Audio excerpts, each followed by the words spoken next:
Hello guys, this is Felipe Coelho. Welcome again to the channel. In this video I would like to discuss some of the ideas and techniques that were used in the arrangement of Santa Morena that I recently posted here in the channel. This is a tune by Jacó do Bandolim, Brazilian choro composer, but it's a special choro because it's not in samba style, but it's a choro waltz in 3/4 that makes large use of the hondo cadence or flamenco cadence, which points towards the Phrygian dominant chord, in the case A Phrygian dominant. And not only that, I tried to bring some of the flamenco taste by using some ideas and techniques. So the first thing that I did is I try to emulate a cajon in the bulería style.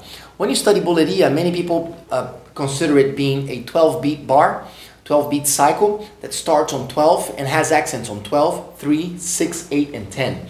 But you can make it much simpler by simply feeling it as in 3/4.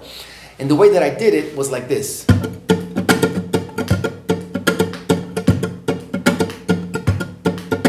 Now what's going on here is I'm marking beat 1 with a golpe, which is this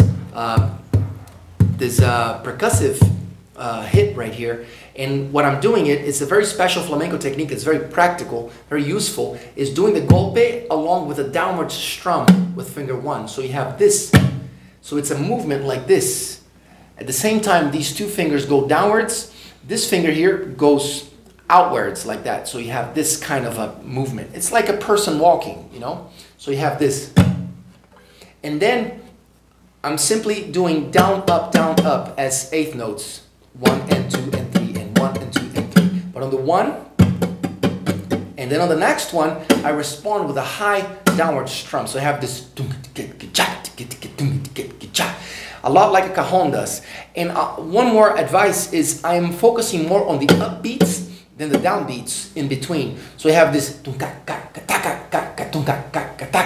have that constant upbeat, which is a very important characteristic of the flamenco style. So here's the first thing you want to practice. Notice the upbeats.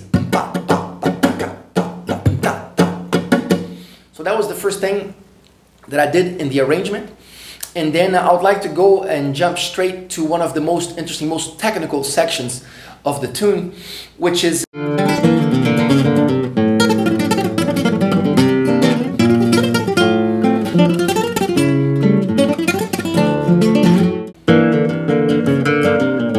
this is very much known in bulería.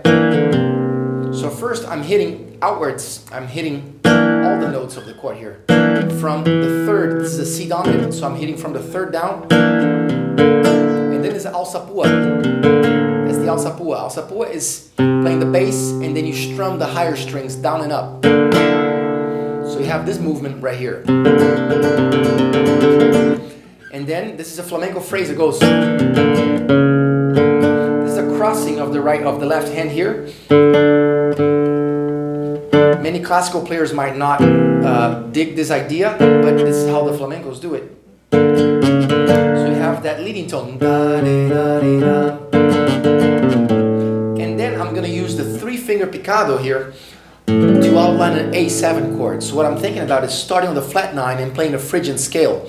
A Phrygian dominant scale is the same as the D minor harmonic minor scale. So, but I suggest that you think about it as from the perspective of A, not the perspective of D harmonic minor. Although the notes are the same, they sound different because in D minor, this note is the flat 6, but in A, this note is the flat 9. So it's going to have a different feeling. It's very important that you understand this. So the phrase I did is in 3-finger picado. So it goes like this. So here I put the bass on A, and here on E. But the chord's still A, the bass is just alternating to the 5th, so tonic and 5th, and you have, right? And then now following that, I continue the phrase by still thinking C, but here I move the bass down to the 7th of C, and then the next chord is going to be F, so the 7th must resolve down to the major 3rd of F. So I used this thought when making the phrase, and I did the sequence. Still the 3-finger picado, but it gets a little bit more challenging this time. It's something great for you to practice, is that you're no longer starting the attack on each string by the third finger, which is how I usually do it. Here, on this change, you have right there, the two last notes are played with A and M, and then the crossing to the new string, the B string, is made with finger 1 or I. And that makes it a little bit more challenging, but it's just a matter of practicing it. Right? And then the next chord is F major, still F major, so I put the root right here, and I just did a sequence. I consider this a sequence.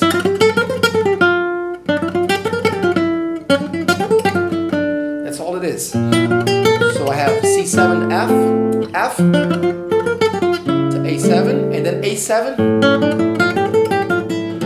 to D. So that was just revealing some of the tricks that were used in this arrangement. I hope you enjoyed that, and I'll see you next time.